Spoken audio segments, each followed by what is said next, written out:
तो भारतीय राजनीति में ना एक बहुत बड़ा बदलाव देखने को मिल रहा है। वो जो पुरानी राजनीति थी, जाति और धर्म वाली, अब उसकी जगह एक नई तरह की पॉलिटिक्स ले रही है। ये पॉलिटिक्स है परफॉर्मेंस, पॉलिसी और हाँ, डेटा पर आधारित। चलिए समझते हैं कि ये सब क्या है और कैसे हो रहा है। एक भारतीय नागरिक इंग्लैंड की तरह टैक्स देता है, लेकिन उसे सोमालिया जैसी सुविधाएं मिलती हैं। ये बात संसद में कही गई थी, और ये सिर्फ एक बयान नहीं है, समझिए। ये असल में एक नई राजनीतिक बहस की शुरुआत है। मतलब अब सवाल इमोशंस पर नहीं, बल्कि सुविधाओं और सरकार की जवाबदेही पर उठ रहे हैं। तो चलिए इस नए चैप्टर को शुरू करते हैं और बात करते हैं एक ऐसे नेता की जो इस पूरे बदलाव का कह सकते हैं कि एक चेहरा बन गए हैं। तो ये हैं राघव चड्ढा। अब ये कोई टिपिकल नेता नहीं है। असल में ये एक प्रोफेशनल चार्टर्ड अकाउंटेंट हैं। सोचिए, कॉर्पोरेट वर्ल्ड की एक अच्छी खासी आरामदायक जिंदगी छोड़कर इन्होंने पब्लिक सर्विस का रास्ता चुना, जो आसान तो बिल्कुल नहीं है। अगर इनके प्रोफेशनल सफर पर एक नज़र डालें तो देखिए, पढ़ाई मॉडर्न स्कूल और दिल्ली यूनिवर्सिटी से हुई, फिर आगे की पढ़ाई के लिए लंदन स्कूल ऑफ इकोनॉमिक्स गए। इसके बाद डेलॉयट जैसी बड़ी कंपनियों में काम किया। वर्ल्ड इकोनॉमिक फोरम ने तो उन्हें यंग ग्लोबल लीडर के तौर पर भी चुना। मतलब साफ है कि फाइनेंस और एनालिसिस की इनकी समझ बहुत गहरी है, और यही एक्सपर्टाइज अब हमें इनके पार्लियामेंट के काम में भी साफ साफ दिखती है। और इनका जो पॉलिटिकल करियर है, वो तो सच में किसी रॉकेट की तरह ऊपर गया है।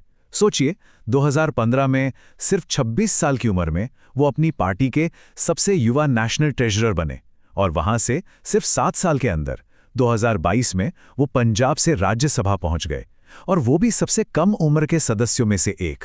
ये दिखाता है कि उनका पॉलिटिकल ग्राफ कितनी तेजी से बढ़ा है। अब राज्यसभा में पहुंचकर चड्ढा ने डिबेट का पूरा नैरेटिव ही बदल दिया। मतलब उन्होंने इमोशनल नारों से फोकस हटाकर मिडिल क्लास और आम आदमी की असली आर्थिक परेशानियों पर बात करनी शुरू की। वो मुद्दे जो असल में लोगों की जिंदगी पर सीधा असर डालते हैं। उदाहरण के लिए उनके टैक्स रिफॉर्म्स के ये सुझाव देखिए। पहला, उन्होंने कहा कि मिनिमम वेज को महंगाई से जोड़ दो। क्यों? ताकि जैसे जैसे कीमतें बढ़ें, लोगों के इनकम भी बढ़े। सिंपल।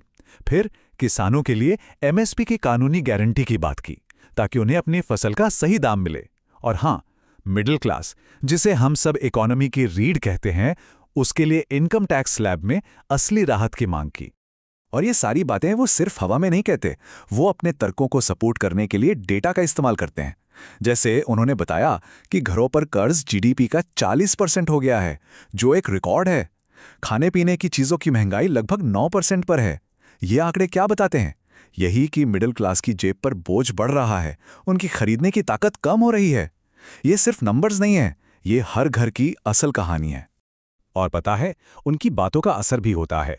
जब उन्होंने पार्लियामेंट में एयरपोर्ट पर मिलने वाले महंगे खाने पीने का मुद्दा उठाया, तो सरकार को एक्शन लेना पड़ा, और इसी के बाद उड़ान यात्री कैफे की शुरुआत हुई, जहां सस्ता खाना मिलता है। ये एक परफेक्ट एग्जाम्पल है कि कैसे संसद में उठाई गई एक आवाज आम लोगों की जिंदगी में सचमुच का बदलाव ला सकती है। लेकिन देखिए, ये कहानी सिर्फ राघव चड्ढा तक ही सीमित नहीं है। वो तो एक बड़े ट्रेंड का हिस्सा है, एक ऐसा ट्रेंड जो पार्टी लाइन से भी ऊपर है।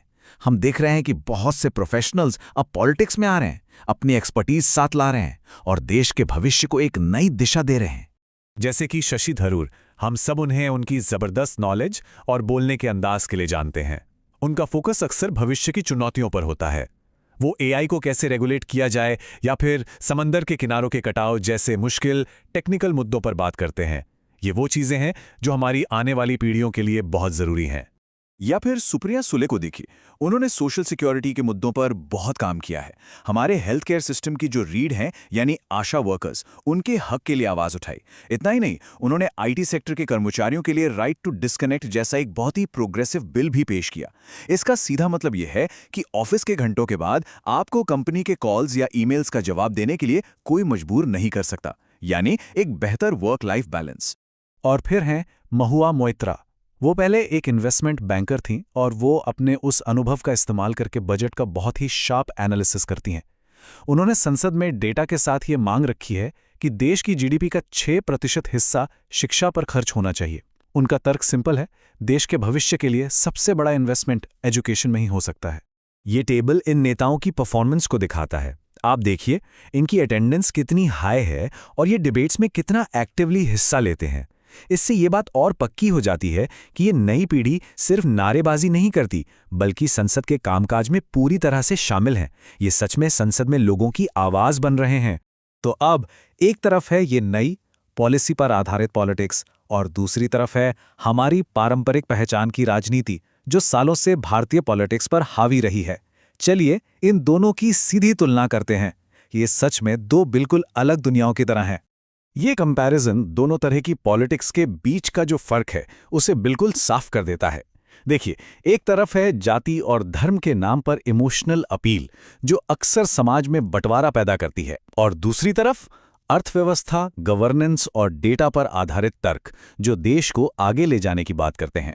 मतलब एक राजनीति में वोट इस बात पर मिलता है कि आप कौन हैं, और दूसरी में इस बात पर कि सरकार ने काम क्या किया है। तो अब आते हैं इस पूरी बातचीत के निचोड़ पर। आखिर इस ट्रेंड का मतलब क्या है और हमारे लोकतंत्र के लिए, हमारे भविष्य के लिए इसके क्या मायने हैं? क्योंकि ये सिर्फ एक पॉलिटिकल शिफ्ट नहीं है, ये एक सोशल शिफ्ट भी है। इसी नई सोच के साथ राघव चड्ढा ने सिस्टम में सुधार के लिए कुछ बहुत ही इंटरेस्टिंग आइडियाज भी दिए हैं, जैसे राइट टू रिकॉल। मतलब अगर कोई एमपी या एमएलए काम नहीं कर रहा तो वोटर उसे कार्यकाल पूरा होने से पहले ही हटा सकें। इससे नेताओं की जवाबदेही बढ़ेगी। दूसरा, चुनाव लड़ने की उम्र 25 से घटाकर 21 करने का सुझाव, ताकि और ज्यादा युवा लोग लीडरशिप में आ सकें। तो कुल मिलाकर बात यह है कि अब जो ये बदलाव हम देख रहे हैं, इमोशनल मुद्दों से हटकर गवर्नेंस और परफॉर्मेंस पर जोर, ये विपक्ष की भूमिका को भी बदल रहा है और साथ ही वोटर्स की उम्मीदों को भी।